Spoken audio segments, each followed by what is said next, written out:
I'm Rachel, and I work at the CAN Europe Secretariat on international climate finance and development and on EU-Africa relations.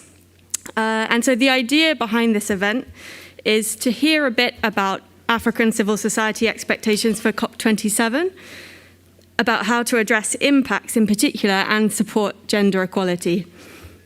So we'll also have a focus on what Europe can do to support Africa and consider the renewed partnership between the European Union and African Union.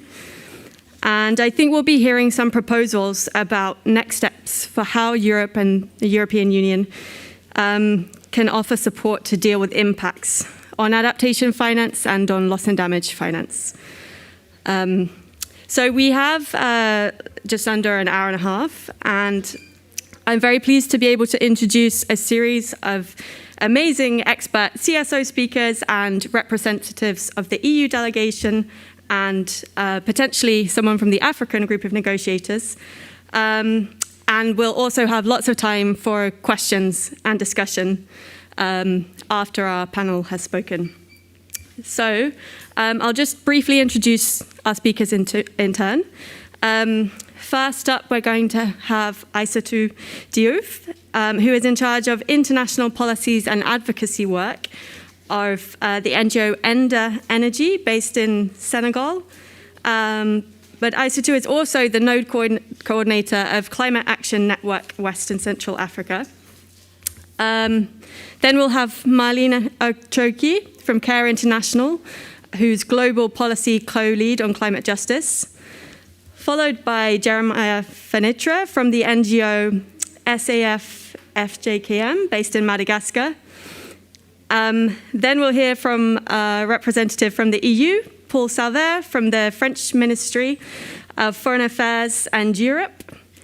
And we may well expect another representative from the African group of negotiators. And then we'll finish up with Colin McQuistan from Practical Action. So just a little bit more about our first speaker. So Aïssatou, as I said, is the coordinator of CAN West and Central Africa, which is a network of about 50 organizations working at local, national, and regional levels.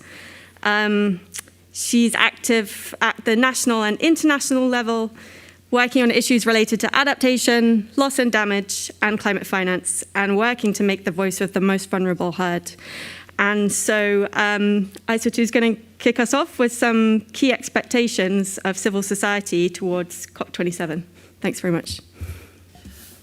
Thank you, Rachel, and thank you for having me today. As you know, Africa has been identified as a climate change hotspot. And people in Africa are among the worst affected from climate change, facing food insecurity, displacement, and pressure on water resources and desertification.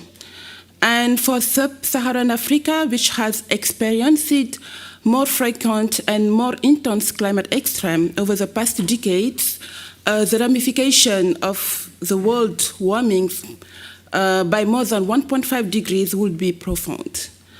So as we build up to an African COP in Sharm el-Sheikh in November, we want to see a bold new vision for Africa and a clear signal from all leaders to act on climate change.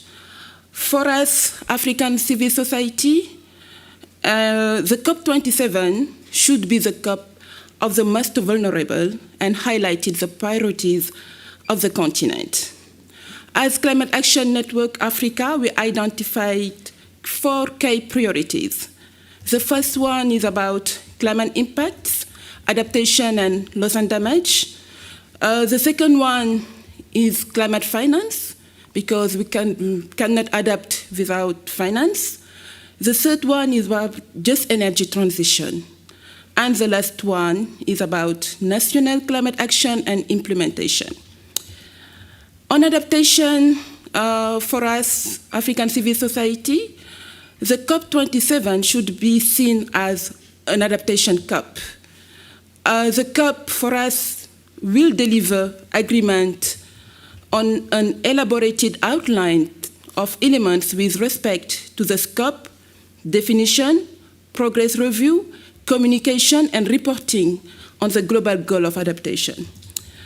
This elaborated outline of elements needs to be developed in the course of 2022 for adoption at the COP27, and subsequently fleshed out and provided with more detail through negotiation taking place in 2023 with a decision on the global goal of adaptation. And for loss and damage, we need to secure a loss and damage finance facility in Egypt. Africa and vulnerable countries across the world cannot be made to wait for multi-year dialogues when the needs are so urgent and so clear. For us, we don't need to have more blah blah, we need finance to address loss and damage. About climate finance, for us, the COP27 should result in a clear call to developed countries to not only scale up annual financing in the period of 2022-2026 with a minimum of $100 billion per year, but to go beyond that 100 billion figure, given that the true needs for mitigation, adaptation, and loss and damage are far greater. Furthermore, we need and we must secure an accelerated implementation of the climate finance delivery plan. And about just energy transition, as you know, most of the African communities don't have access to energy or electricity. And as you already know too, Africa is only responsible for only 0.5% of historical emission and less than 4% of current emission. But with double-digit growth in many African economies and the population set to double to 2 billion by 2040, the development choices Africa makes now will be decisive in the world's fight to keep to 1.5. As such mitigation discussion cannot be limited for us to reduction of existing emission, but must expand it to include massive potential to avoid future emission with a just transition to 100% renewable energy. I think I will stop here for now. It's our key priorities, and we'll be happy to respond to your questions and comments later. Thank you. Thanks so much, Aissatou. So with the next speakers, we're really going to zoom in on that first priority that you set out on climate impacts. So I'm pleased to pass to Marlena Ochoki, who's responsible for coordinating CARE's global advocacy and policy work, and working with country offices on climate-related programs. Marlena has many years of experience working in adaptation, policy analysis, and advocacy, and works with communities to lead, develop, and implement gender transformative programs. She believes in people-centered approaches that build local knowledge, drive self-growth, and enhance empowerment. So, over to you.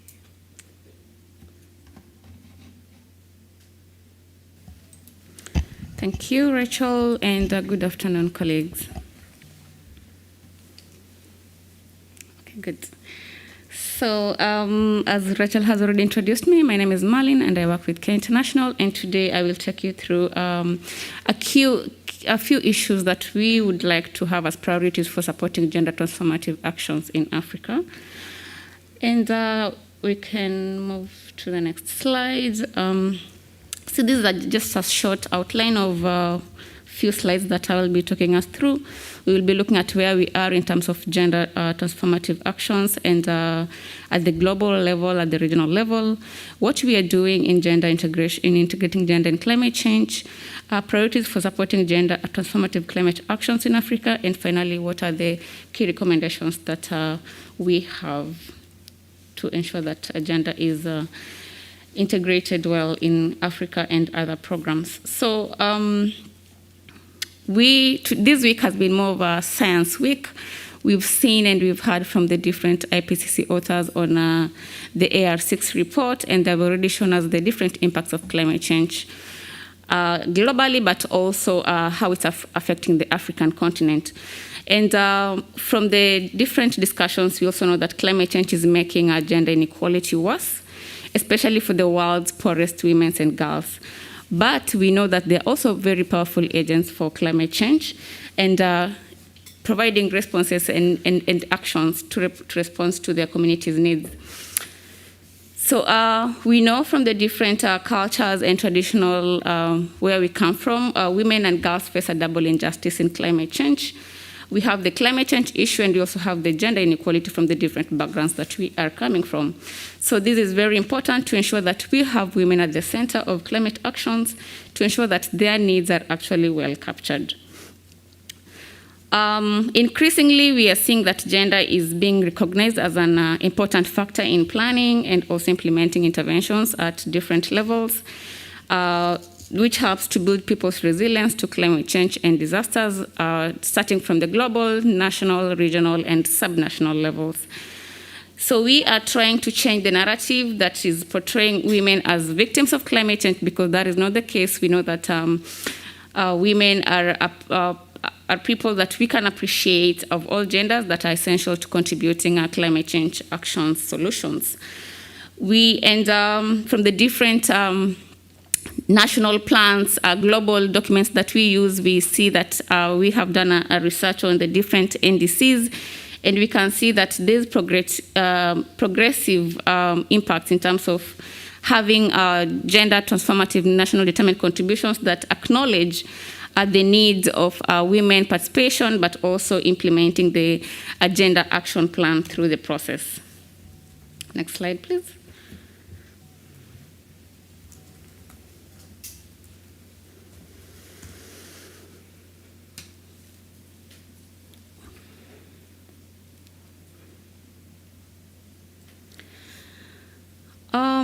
Yes, so this week we have had a chance to interact with different authors, and they have shown us the unprecedented consequences of climate change and the increasing ambition gaps.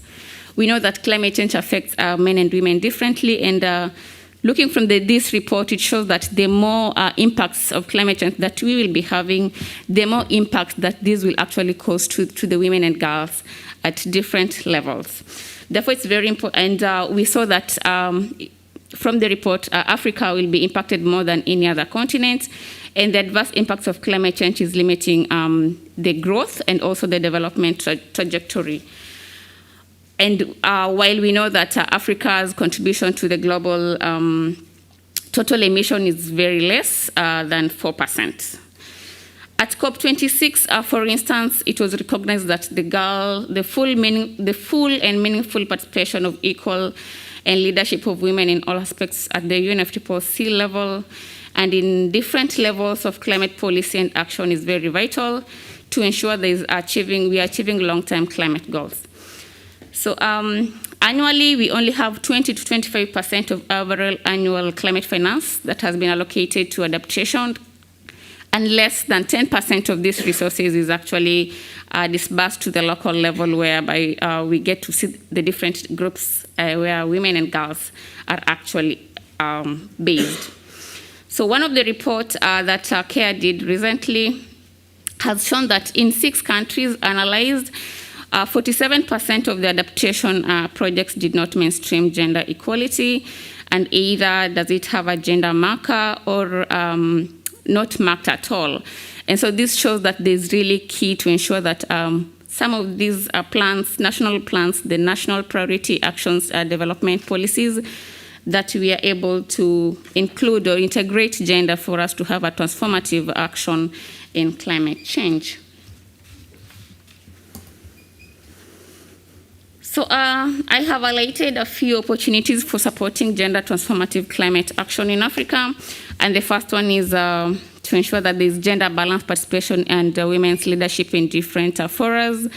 And this will be actually achieved through facilitating dialogue between climate and gender practitioners from different levels, from governments, from civil society, from academia and research and other stakeholders. And the reason for this is to ensure that there's better integration of gender equality and empowerment of women and girls in designing the climate programs and the different proposals, and also in different climate finance mechanisms that we are working with.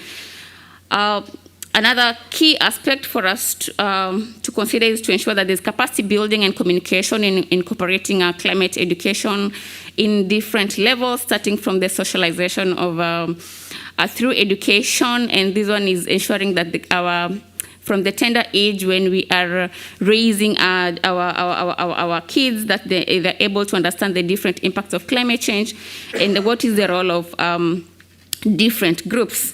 And this one starts from the local level to the global level, and also to the national level, where we have the practitioners to ensure that gender is actually mainstreamed and integrated in the national adaptation plans, in the NDCs, in the policies and acts, and all other frameworks to ensure that we are not missing out in integrating gender in these different policies. So capacity building is very important.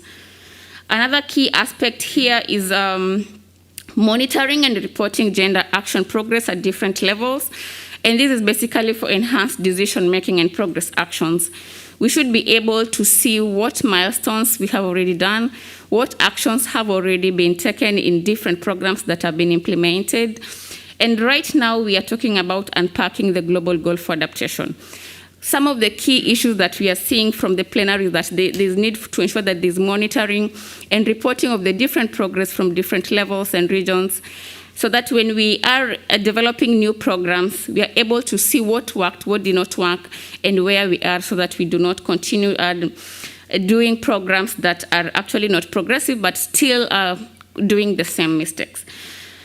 Another additional opportunity for us is to ensure that gender responsive climate finance is actually being taken care of in terms of building capacity. So we're talking about building capacity, and the means of implementation for this is actually finance, but also we need to ensure that there's that gender responsive budgeting that ensures the different gender activities are being mainstreamed in the programs and they're able to be implemented.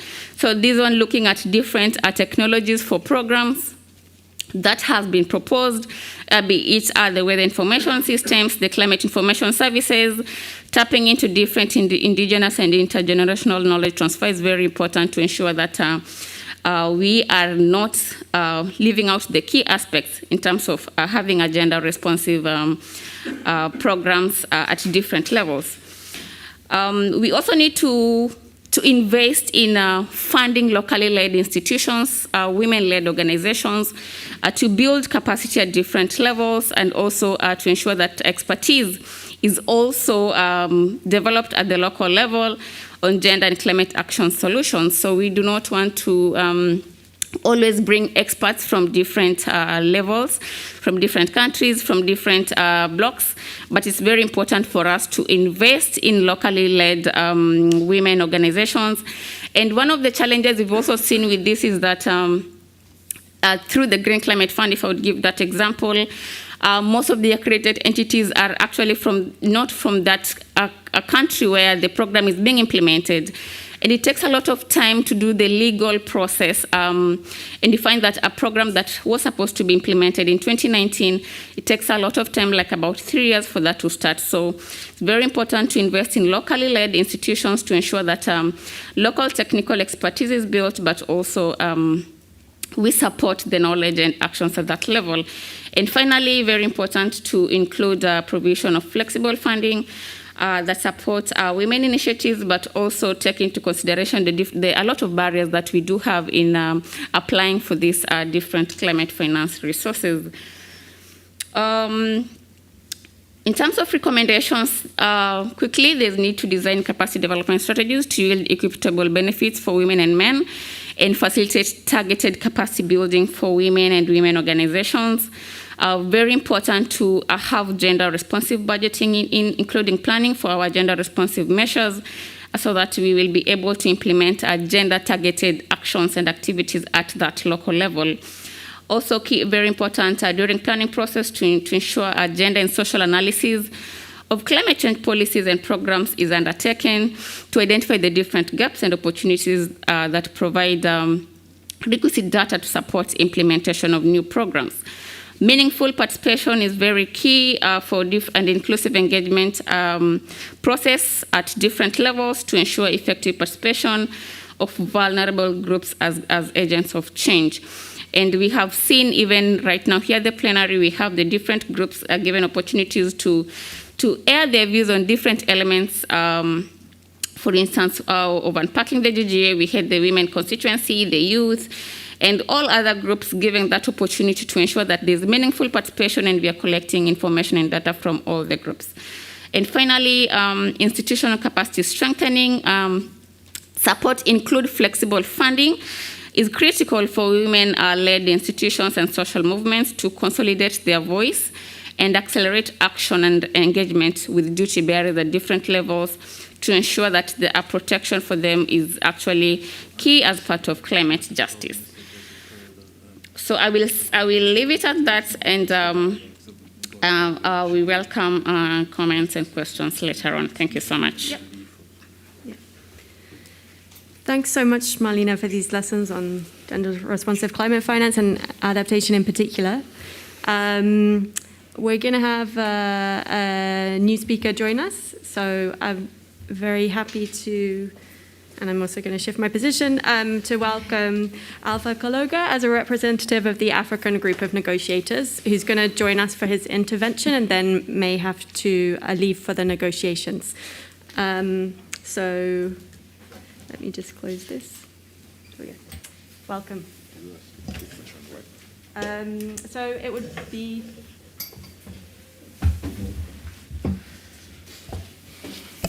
And I'd like to invite Alpha to provide some reflections on EU and AGN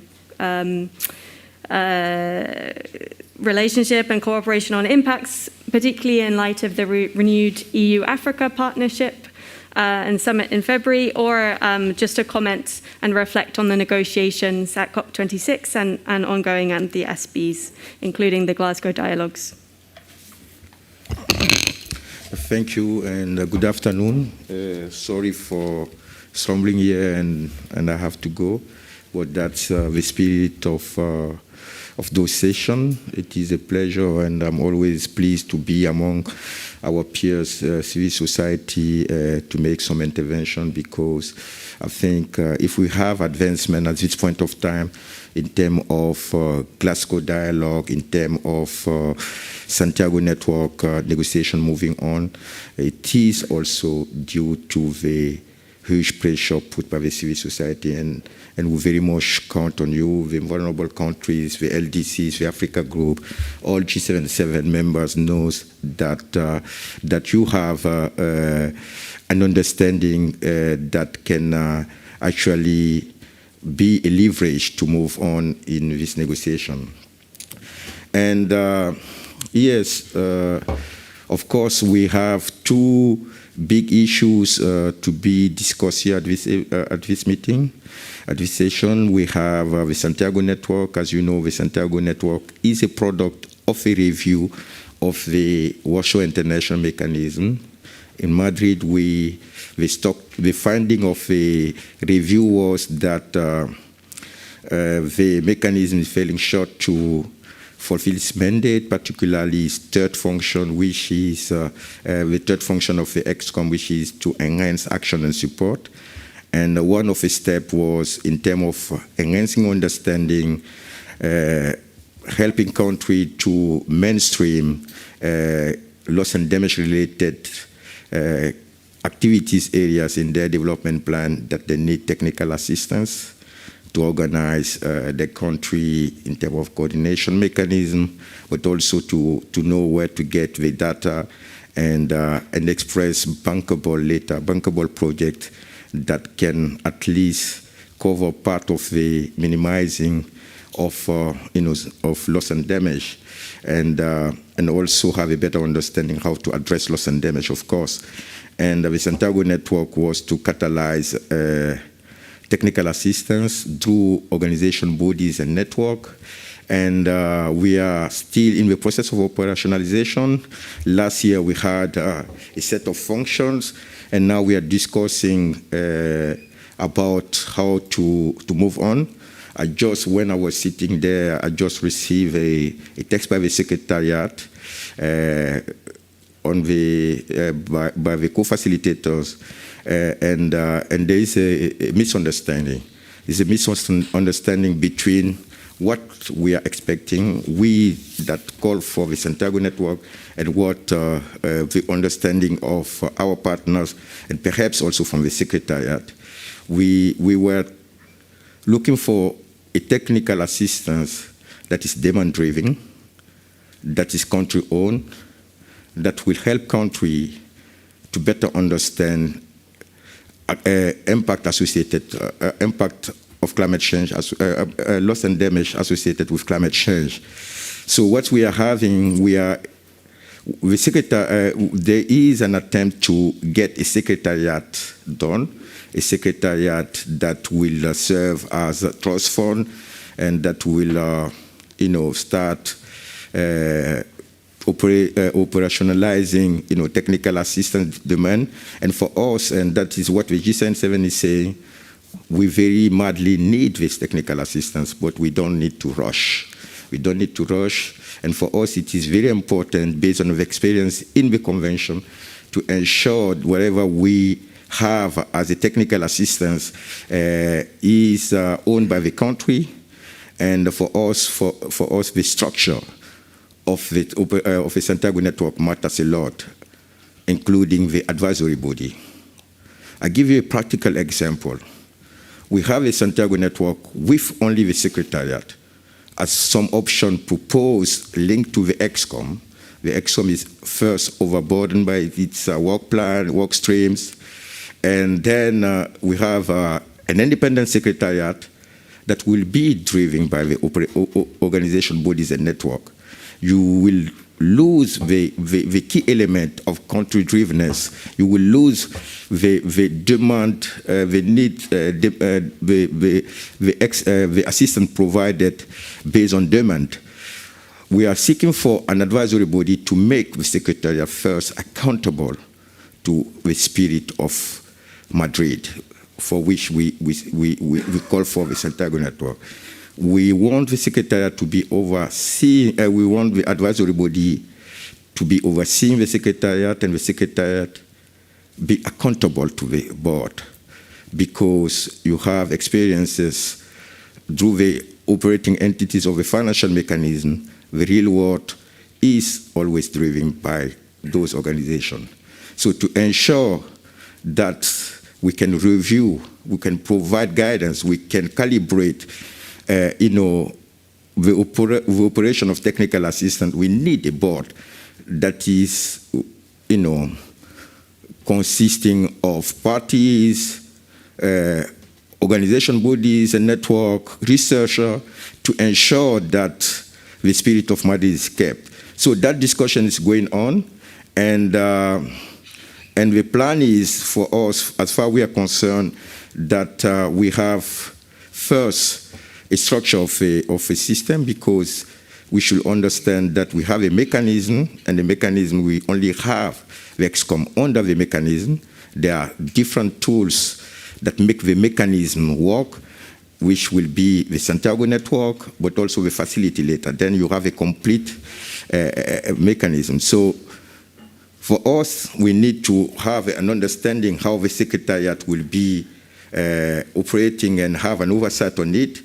We also want to understand how the linkages will be to the whole Warsaw International Mechanism. That's the first point. The second point is, for us, once we have clarity about the functions of a board, we can quickly design quickly make a call of tender or something like that for the Secretariat. We are not having a strong view where or who should host the Santiago Network, but we want to ensure whoever will be selected, that we have control about it, and ensure and having the possibility given to country to avail themselves if they are not happy with the demand drivenness, to make sure that the system works right. The second point is about the Glasgow dialogue. As I'm speaking now, I was called to go to Addis Ababa, because, as you remember, for adoption of this session, there was an agreement that ongoing discussion will be happening parallel on how to deal with a Glasgow dialogue, because the way the Glasgow dialogue is set now is starting SPs and finishing the SPs, no connection to the COP, and then you end up having a kind of super dialogue, and I think, as you can see, it is the same reality that is happening. Yesterday I was, for instance, in a dialogue, and one of the few elements of summary that I can take from there, from our perspective, is first, there is a need for a better understanding of loss and damage finance. Second is that for us, poverty and sustainable development is key. Whatever we are doing in terms of loss and damage, development assistance should continue, particularly in this critical moment where we have pandemic and so on.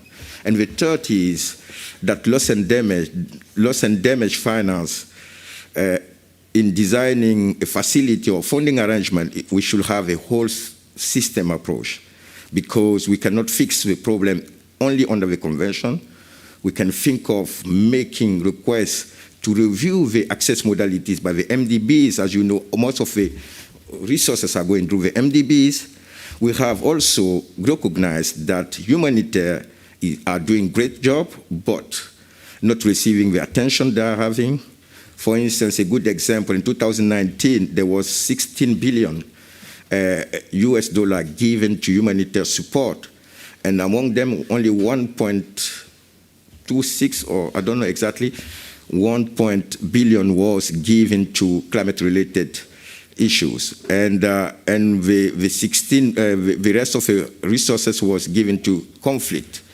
The second point is that we also highlighted is that the Glasgow dialogue that we have seen in the presentation made in the first day, most of we are having a greenwashing of loss and damage project.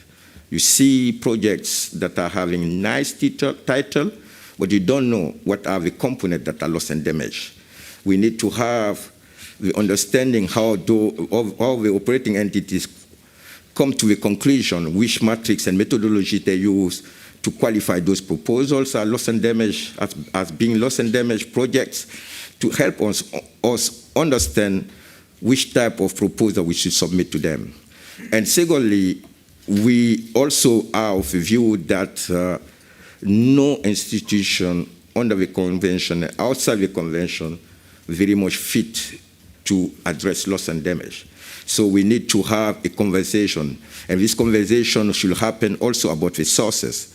There is a sources first under Article 9, but also the 2.1c, that is very important. We can have, a mechanism that can generate huge amount of money, because there is a correlation between access modalities, as you have seen or heard in the discussion, countries saying it's quite difficult to access to the GCF or to the GEF.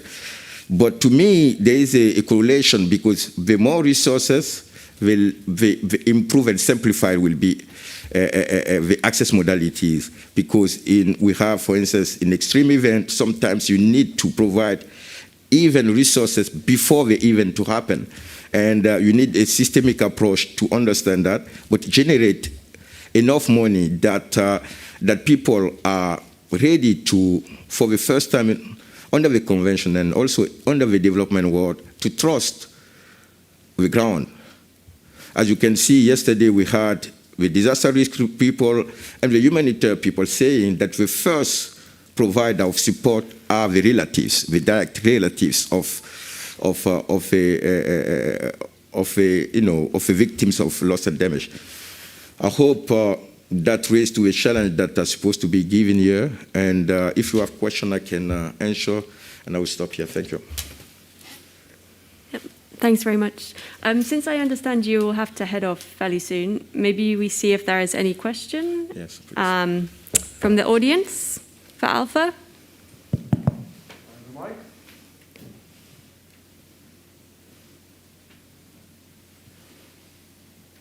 Then I jump in, I have a question. Okay.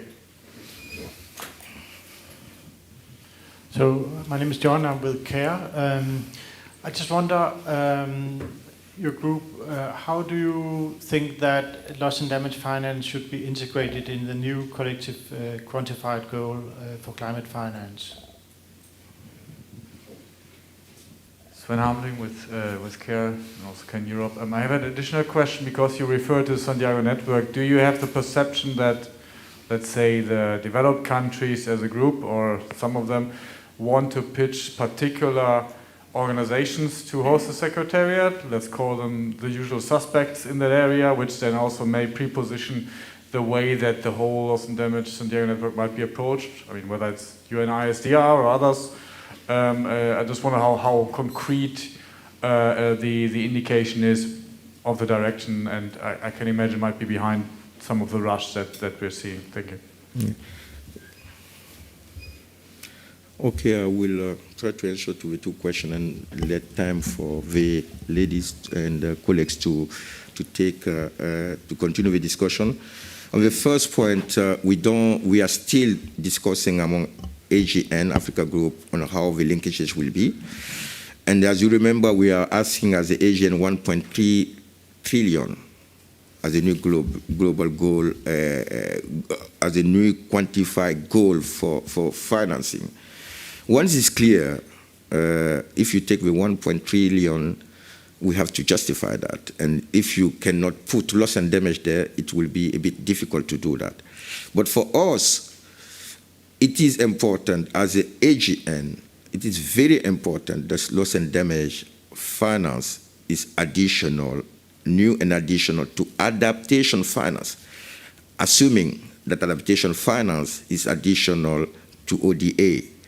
So the baseline is that loss and damage is new and additional to adaptation finance, considering that adaptation finance, I hope, but the new reporting requirement, the new CTR, the new common reporting format, we lost it, should be, the adaptation funding should be additional to ODA.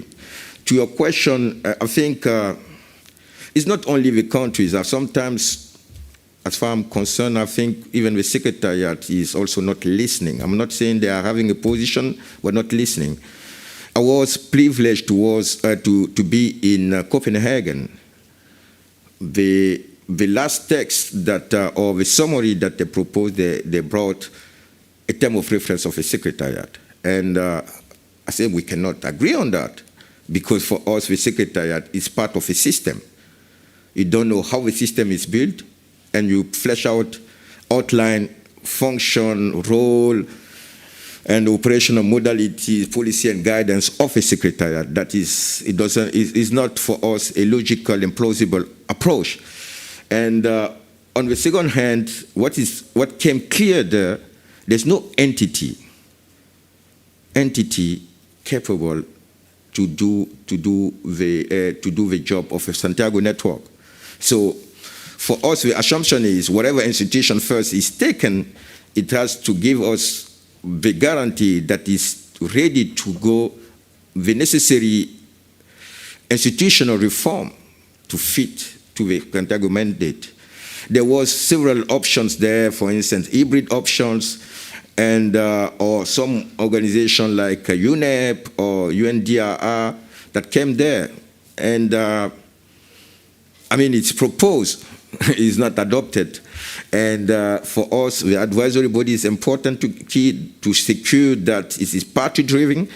And the Secretariat, let's see, I had a discussion with a colleague of me today saying why we need to go outside the convention.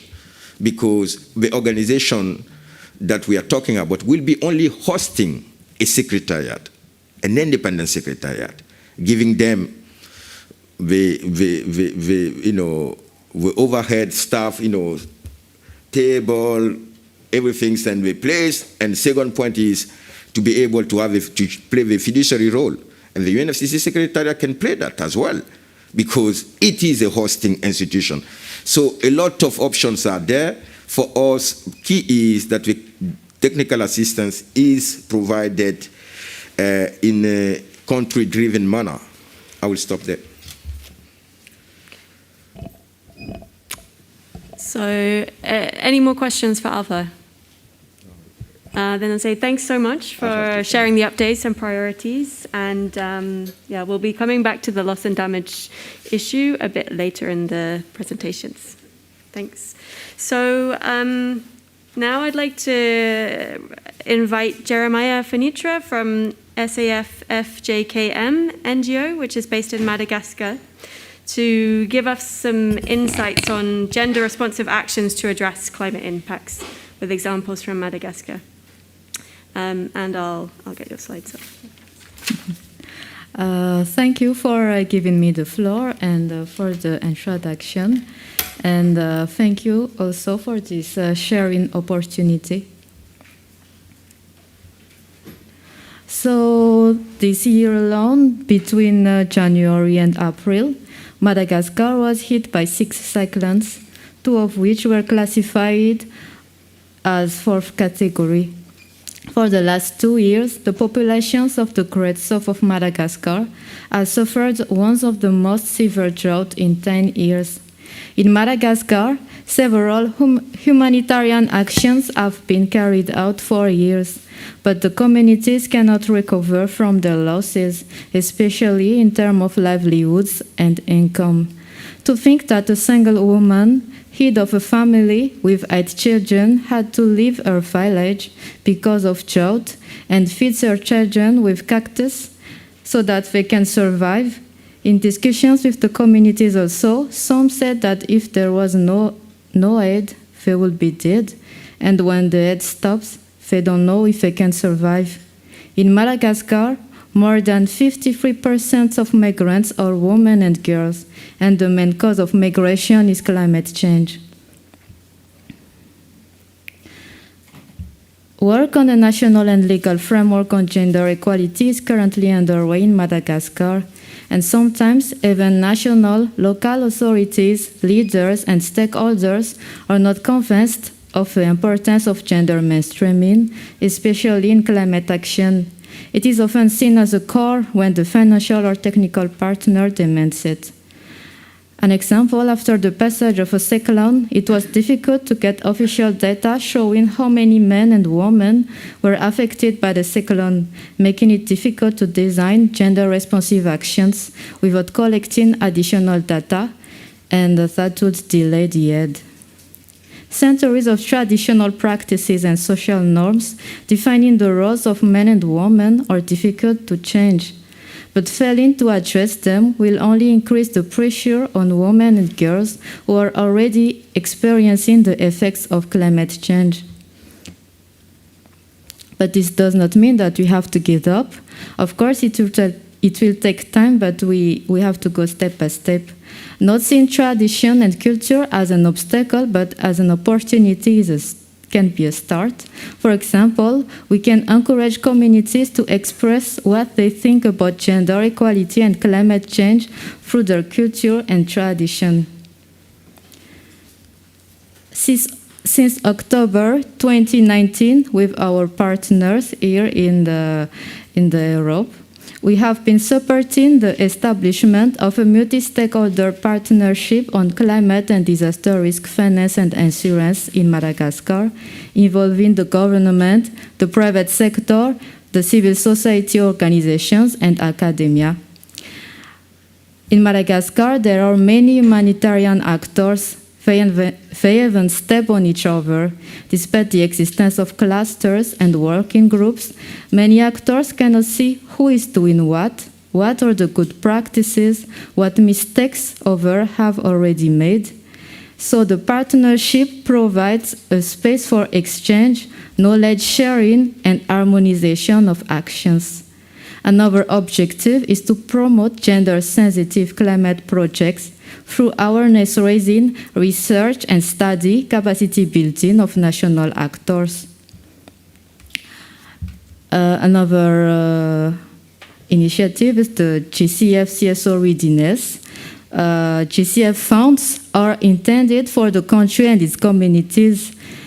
The civil society organization can play a major role in the GCF process and mechanism. CSOs can receive funds directly and implement projects.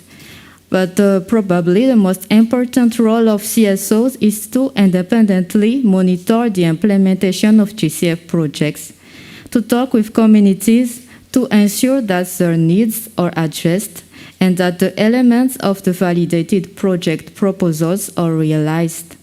Local CSOs can help ensure that the GCF funds are used appropriately by conducting field visits, talking with beneficiaries, and interacting regularly with designated national authorities.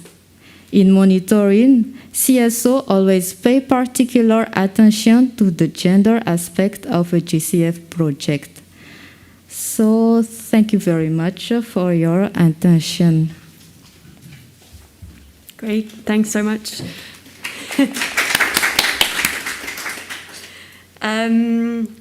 So we've had a great set of presentations and spanning issues across adaptation, climate risks and losses and damages, and a focused intervention from Alpha on the issue of support for loss and damage and financing.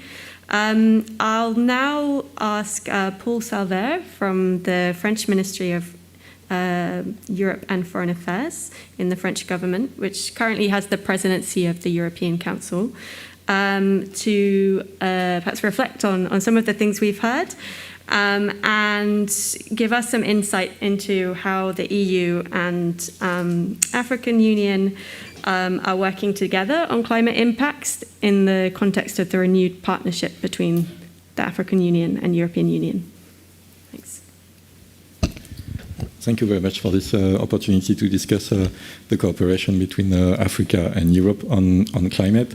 As you said, France is presiding the European Union Council this semester, so until the end of the month, and then so as such we have the privilege to coordinate the European positions in climate negotiations, but also to coordinate initiatives. I think I will speak about climate impacts, but also about climate cooperation in general.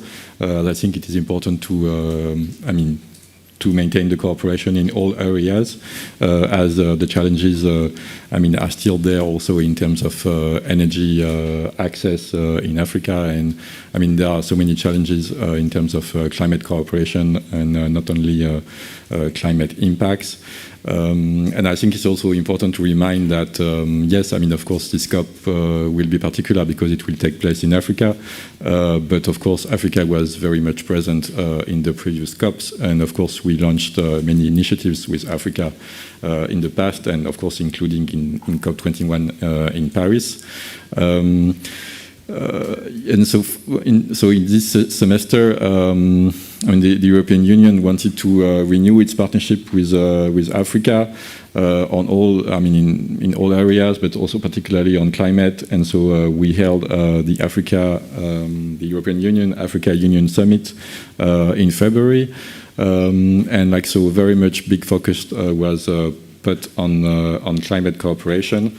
And it was the opportunity for Europe to renew its commitment on finance, particularly on sustainable development. So as you know, we announced in this summit that Europe would invest 150 billion euros in the coming years in Africa. Public investments, and that there will be three big priorities. And so the first one will be sustainable development, and then we have also education and health. As part of this, and of course, these public investments in Africa will also, of course, encourage private investments. And also, I think it's important to remind that we renewed also our commitment to work with Africa on sustainable debt. That we are supporting the idea of a common framework for debt treatments, and also we have, we are advocating for a new allocation of SDRs to Africa, special drawing rights. We are asking developed countries to allocate $100 billion of special drawing rights to developing countries. And the European Union member states have already allocated $13 billion of special drawing rights to developing countries. And we think that, we want that these drawing rights, they will help, they will enable many investments, in particular in Africa, in sustainable development, and we want that this new funds available, that we want really to cooperate with the African institutions to implement them. Maybe I would like to insist now on, to touch upon 3 big areas where we can improve our cooperation. And so I think the first one is energy transition.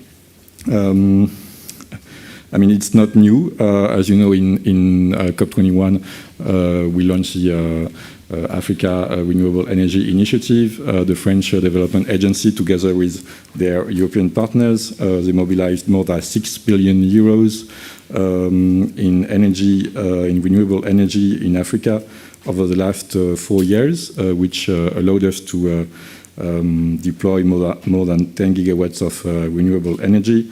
But for the next years, we want, of course, to really raise the investments together with our African partners.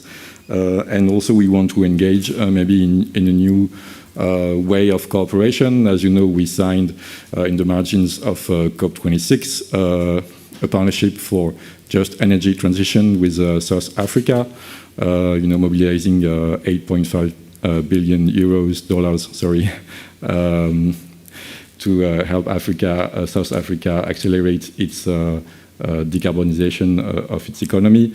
And now, we are ready to engage in similar partnerships with other African countries, to accelerate the deployment of modern renewable energy, and also, in the same way, improve access to energy, and especially to affordable energy.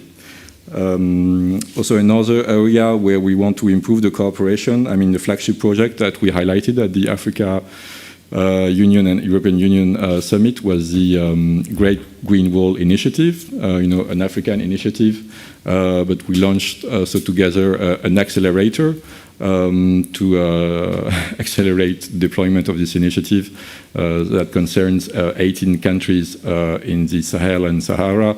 And it's a very interesting initiative because it's not only about climate, but it's also about fighting against desertification, protecting biodiversity. So it's very wide.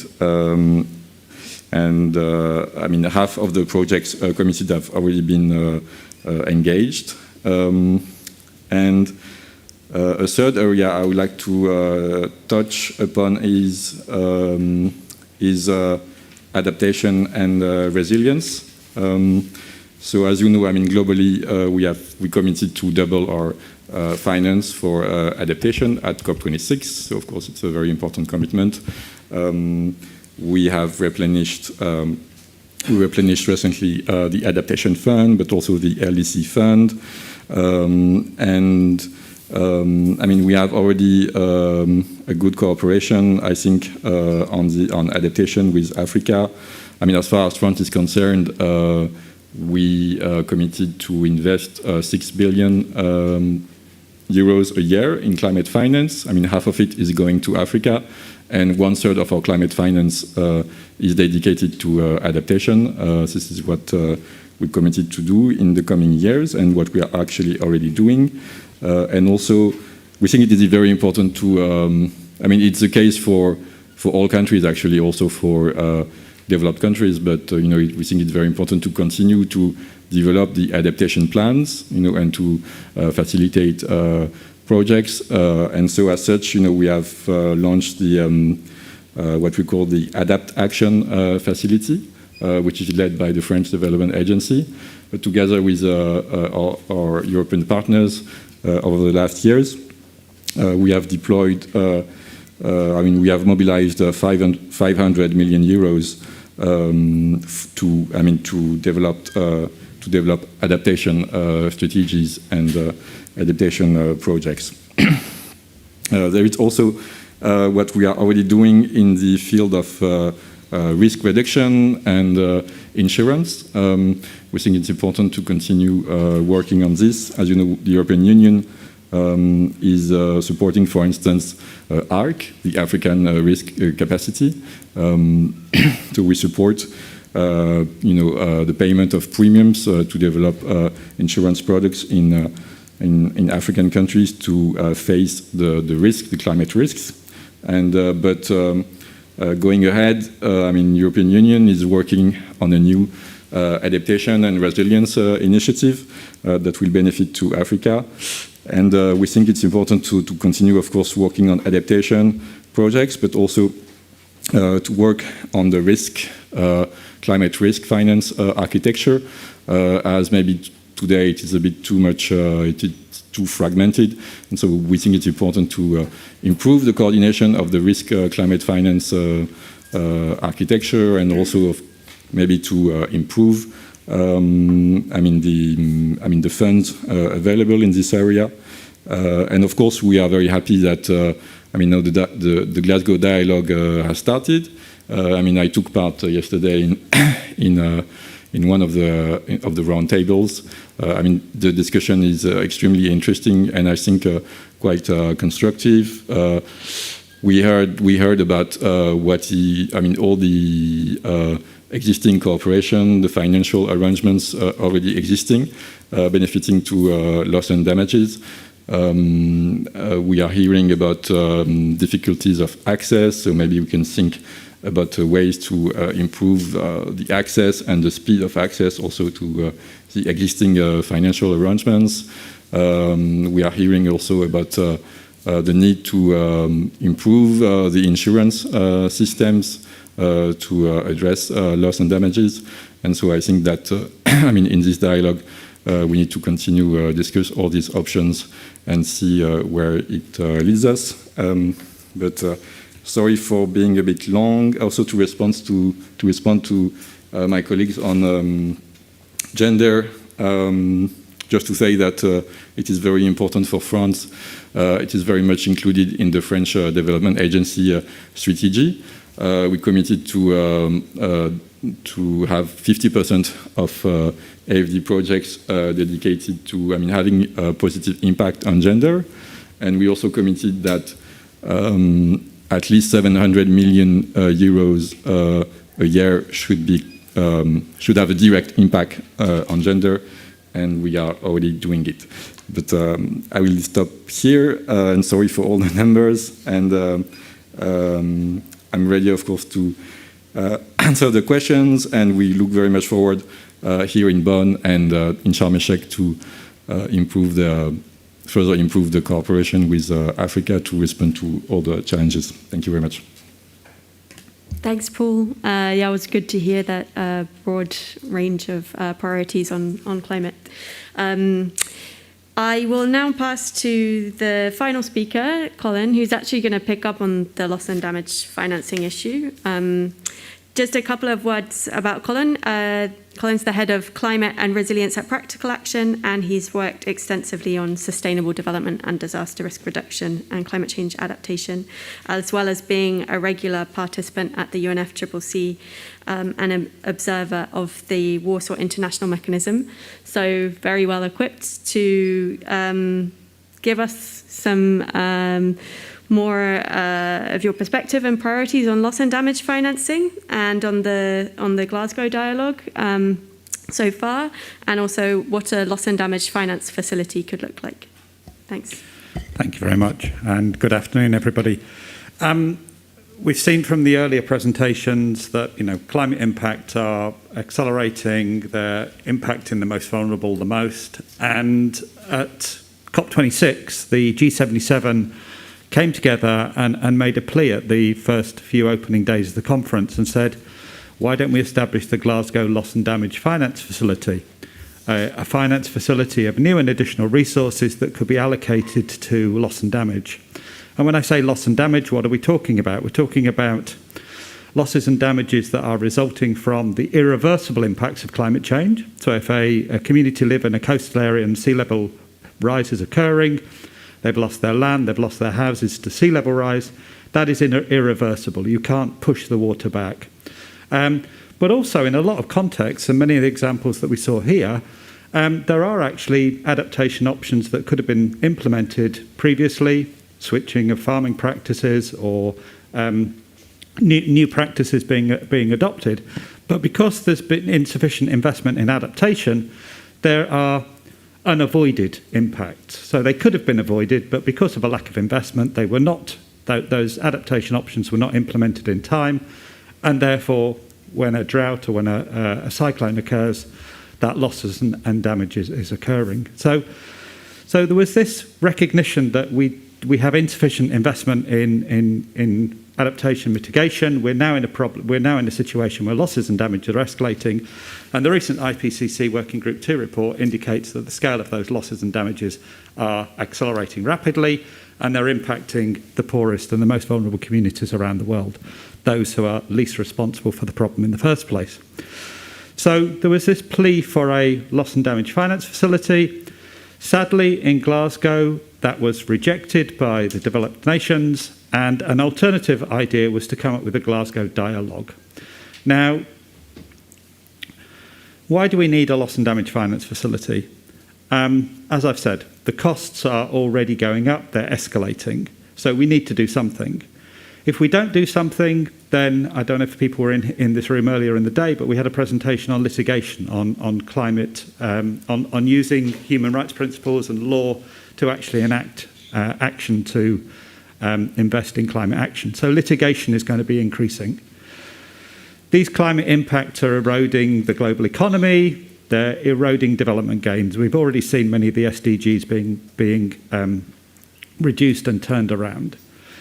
But also, this lack of movement on climate finance is eroding trust in the whole collective negotiating process. So the reason that we're here in Bonn, the reason that the world gathers annually for the COPs, is because there's trust in the process. But because we're now in our 26th, 27th year of negotiations, and the progress is phenomenally slow, there is beginning to be an erosion of trust in that process. And finally, for developing countries, if we don't step up the additional finance that's needed for loss and damage, it's going to delay those countries' switch to green renewable, making that leapfrog from dirty fossil fuels to modern energy systems. Because they're not going to have the liquidity, they're not going to have the financial resources to invest in the adaptation and the mitigation that they need to take. They will be focusing on delivering for their communities that are being impacted by regular disasters. So, just roughly, a study a few years ago indicates that by 2030, the scale of loss and damage around the world will be between $290 and $580 billion per year. So the scale of the losses are going to be absolutely phenomenal. And Rachel, do you want to put up the slide? Yep. So we know there's this huge scale of finance needed. Alpha talked about the Santiago Network for loss and damage. So one of the outcomes, again, of Glasgow was the agreement to establish the Santiago Network for loss and damage. And one of the critical points is that we're now beginning to see an architecture around loss and damage, something that in COPs of 3 or 4 years ago was not even talked about. Now we're beginning to see an architecture for loss and damage starting to be created. So what we have is, in 2013, the Warsaw International Mechanism was established. And the Warsaw International Mechanism was very much seen as the mechanism to work on loss and damage, the third pillar of climate action, mitigation, adaptation, loss and damage. So the Warsaw International Mechanism was created, but sadly, as Alpha indicated, the progress of the Warsaw International Mechanism has been very slow, and we must also remember that within the architecture of the UNFCCC, there's also the finance mechanism, with many of those modalities for financial disbursement, such as the Green Climate Fund and the GEF, etc., to mobilise financial resources. So we've got the Warsaw International Mechanism for loss and damage, we've got the financial mechanism. And the loss and damage finance facility, which was proposed by the G77, is very much the the glue that binds those two processes together. So we've got the Warsaw International Mechanism as the executive arm of implementation around loss and damage, taking very much those strategic decisions about where the focus needs to lie, what are the priorities, where's the global emphasis, how do we integrate loss and damage in such things as the nationally determined contributions, how do we report on it in things like the global stocktake. We then have the Santiago Network, which is very much the implementation arm for loss and damage. It's going to be delivering, catalysing technical assistance. It's not actually going to be doing that itself. It's going to be acting as a broker. It's going to be mobilising organisations, ideally local organisations, so it needs to be accessible and designed in such a way that organisations in developing countries can actually operate effectively under the Santiago Network, but delivering that assistance to those communities from the presentations that we saw earlier. And then, of course, the missing piece of the puzzle is the loss and damage finance facility. We will need a finance arm that has new and additional resources, that is adequately invested in, and most importantly, responds to the needs of those countries that are on the front lines of the climate emergency. So I'll just wrap up in terms of where are we in the negotiations and what needs to happen in the next few days to really ensure that by COP27 we're in some position to actually have a successful outcome. I think the first thing is we really do need to reiterate the call that the existing financial flows are totally inadequate. Whether they're humanitarian assistance, whether they're sustainable development assistance, or whether they're climate finance, none of them are adequate to the needs on the ground. The second point is the discussions around the Santiago Network need to ensure that the Santiago Network is fit for purpose. So the discussions need to focus on the form and function of the Santiago Network and not the hosting body. We're not interested in the architecture of the building. We're interested in how the building's going to function. We want to know that it's going to be doing the things that it needs to do. It can look as beautiful as it likes, but if it doesn't do what it needs to do, that's the important point. So it's not about the host, it's about what it actually does. And over the next few days, the Santiago Network discussions are going to hopefully focus on that aspect. And then finally, as mentioned by the previous speaker, the Glasgow dialogue is underway. The discussions that happened yesterday, the dialogue was actually quite constructive in many of the rooms, but it mustn't stop on Saturday. It has to carry on. It has to carry on into the negotiations. It has to have some continuity into COP27. It can't end on Saturday and then be suspended for 12 months until a subsidiary body meeting in 2023. I will finish there. Thank you very much.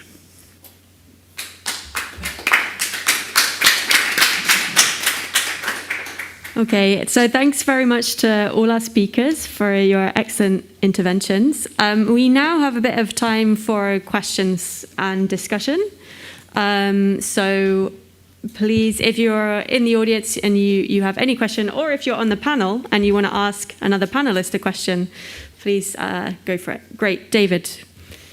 Hi, David Hillman from Stamp Out Poverty. So I've got a few questions for you, Paul. I wanted just to be clear about what you meant by sustainable debt. So it'd be good if you could unpack that. With the SDRs you mentioned, I think you mentioned a figure of 30 billion. And I just wanted to understand that, whether it's part of the 650 billion allocation, which was, I think, the most recent allocation, how that money is being spent, whether it's new and additional to ODA, just to unpack that SDR constituent. And then just to echo what Colin was saying, in a nutshell, because 30 years ago the science was there, we knew that there was human-induced climate change. We lost an entire generation because there's been no substantial money for mitigation and adaptation. So we're now 1 degree of warming more, and we have loss and damage. We are in the era of loss and damage. And so that's why it's such an emergency. The side event that I was in, the Glasgow Dialogue Roundtable, which I say that I was in, the Indian delegate made a very strong point. He said, and echoing what Colin said, was, where is this going? that at the moment we're having dialogues which aren't even officially captured, and then they're going to be suspended for 1 year, or we're just going to pick it up again in 1 year's time, and then in another year's time. So where's it leading? We need money now. So it has to, cost and damage has got to end up being an agenda item, and I ask any of the panelists to comment on that. It has to be an agenda item under the COP so there can be a political decision for a finance facility agreed in Egypt at the end of this year. Okay, do we have any other questions at the moment?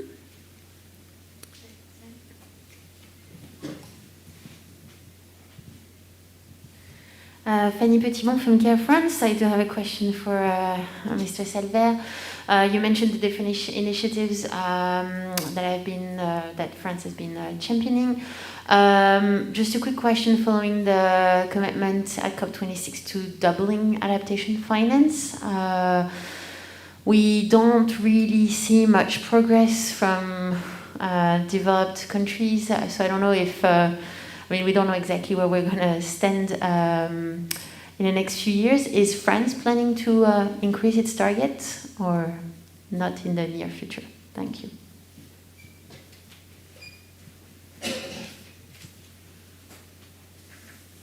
Okay, so Fanny actually asked the question I was planning to ask, but I have another question. So I wanted to ask Isa too. So thanks very much for setting out the priorities for COP27. Do you have any messages to civil society in the rest of the world as to how they can support these demands? Thanks. And so, yeah, please, maybe Paul, we start with you. Well, thank you very much for the questions. Maybe to start with debt. I think what I mentioned with sustainable debt is the fact that as developed countries, we should be careful with the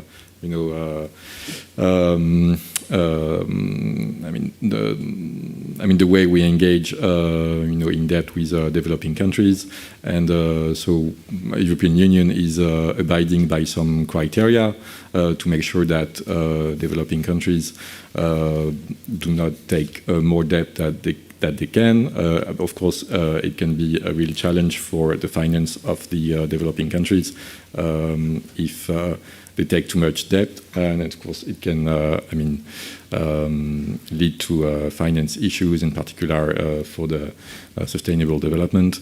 And so this is more like, the European Union has clear criteria, and we think that it is important that all countries, in the landscape abide by the same criteria. So we make sure that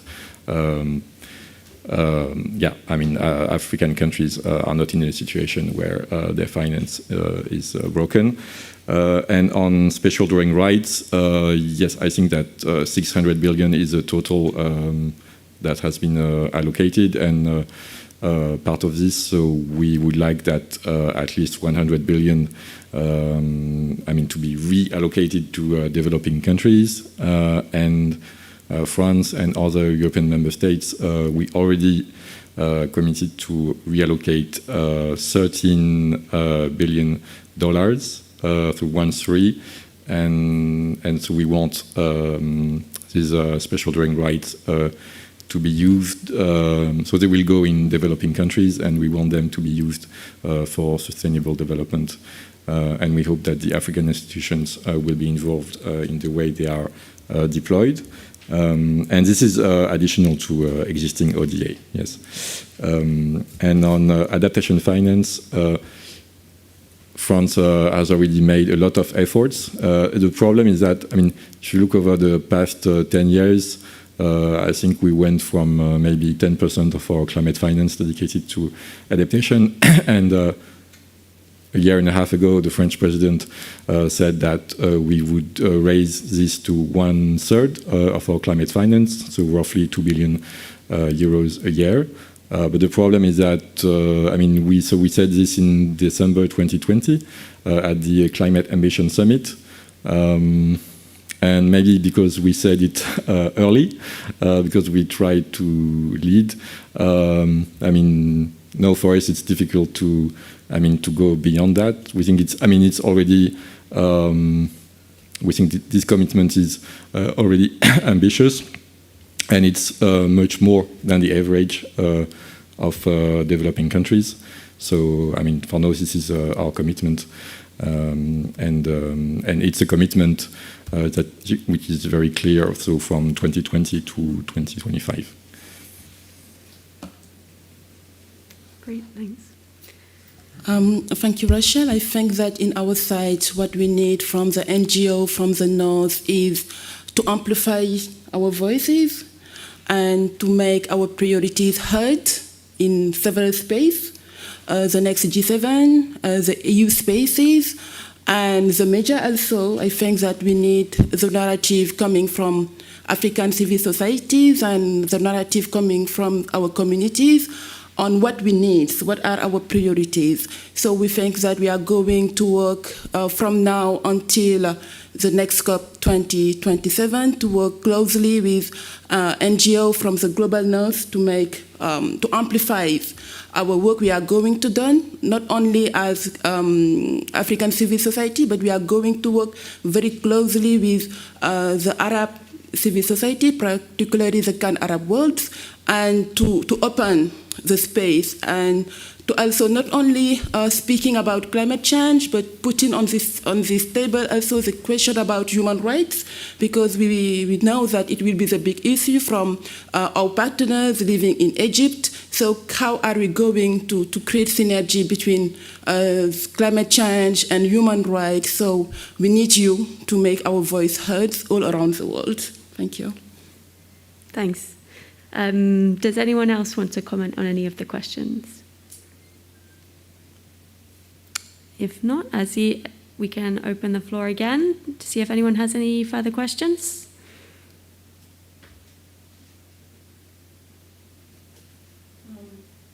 Perhaps just to add that we need also to put pressure on loss and damage finance facility, because dialogue will not solve the problems. What we need right now is to have finance on the table and to have concrete projects to help our communities, because we are already experimenting loss and damage. I come from Senegal, and in some countries, in some regions, we are already experiencing displacement because people are facing coastal erosion and they are losing everything. They are losing their house, they are losing their jobs. Children are not going at school because where they are right now is so far from school, and their parents choose to let them at home. And so we think that what we need right now is to put pressure to the developed countries. What we need right now is concrete action, not only dialogue. Dialogue will not solve our problem. We need concrete action, but we need finance on the table to have concrete projects to help our communities to build their resilience. So let's continue to work hand in hand and put pressure during this SB and for the next COP 2027 to have developed countries to deliver on loss and damage climate finance facility. Thanks for that call to action. Paul. Thank you. I wanted to react quickly on 2 points. First on the global facility for loss and damages. I have the chance also to take part in the biodiversity negotiations, and where there is also a request from several countries to create a new global facility for biodiversity finance. So we see, in many negotiations, there are these requests for new facilities, but I think that we have to keep in mind that, but that creating a new facility, it takes a lot of time, and so is it really the most efficient way to address the issue, as we already have many existing facilities that maybe we could improve. And second point, I think it's, adaptation and loss and damages are, of course, extremely important issues that we need to address at COP27, but I think it's important also to maintain the pressure also on mitigation.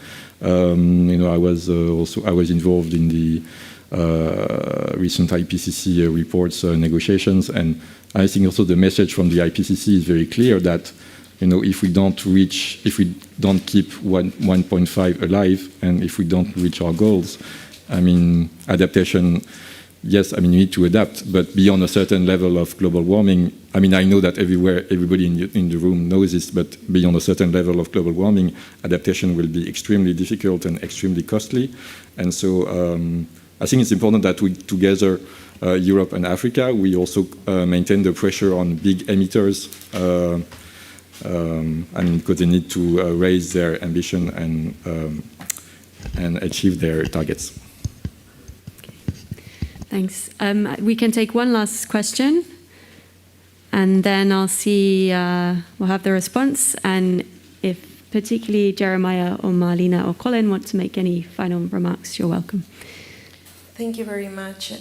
Regarding the finance for adaptation and mitigation, is there a reporting mechanism or best practice already in place that can inform everybody of how much of the finance is being used for international bureaucracy, international professionals, local professionals, and what is really actually being used for implementation, like such as concrete actions? Is there something like that in place? Is on the progress of getting built or anything like that? That's a really good question. Does anyone want to pick it up? Colin? Well, I'm in the right room because currently there isn't a process that does that. I mean, it's a very, very important question. But CARE produced a report prior to COP26 that looked at adaptation spending, and it dived into a couple of projects and looked at how much of the funding was actually for the adaptation and how much was for the project management and for other activities. So, for example, I remember reading about a couple of projects in Vietnam which were labelled adaptation, and they were building roads and bridges. And, you know, they were infrastructure projects. They were labelled as adaptation because they were deemed to have been designed with climate change in mind. But actually, they were designed on historic design principles, and they weren't forward-looking. So, you know, it's a very important issue, and we do need to be better at tracking it. But sadly, no, there isn't really a way of doing it at the moment, other than going to the individual project proposals and actually going through it. The great thing about the GCF is all of the projects, you can access the information and you can access the budget information. The challenge is the way those budgets are presented. They're not presented in real-term economic values. They're presented in grant equivalent, and I can't remember what that means. Sorry. Yeah, I think just to add on what he's said, globally, I really didn't think that we have such kind of a mechanism, but at national level, I think there is such kind of process that is going on called finance tracking, just to see how much climate finance has come into the country, how much is going to what sectors, and if it's a climate change, how much is going to adaptation, to mitigation. And I think sometimes even looking at the proposals is just not enough. So what we are trying to do under the GCF CSR Readiness project is to try and go to the field and really see whether the projects actually implementing what has been said in the proposal, because sometimes it's usually not the case. So at the regional, global level, I really don't think there is that process, but I know there are some process going on in different countries just to see where the finance is going. And I think just to finish up, I'll say it's very important for us to ensure that we advocate for the locally led climate actions, just to ensure that the needs of the different groups are actually taken into consideration, to ensure that all the plans, design, and actions that we are taking is actually not contributing to negative impacts, but trying to make it to be progressive and ensure that everyone is taken care of, and that we are making progressive actions towards supporting our communities to build their resilience to climate change. Thank you so much. Thanks. Jeremiah, did you want to make any concluding remarks? Or? No? Okay, great. Well, thanks so much again to all of our speakers. It was really great to hear some really strong messages on the importance of locally led approaches and gender responsive approaches in dealing with climate impacts, adaptation, the need for new and additional finance, and additional finance for loss and damage. So I will leave it at that and say thank you also to the audience for joining us for this session. Thanks.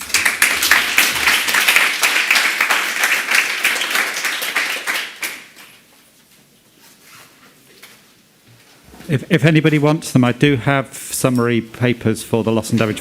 Dave's got them.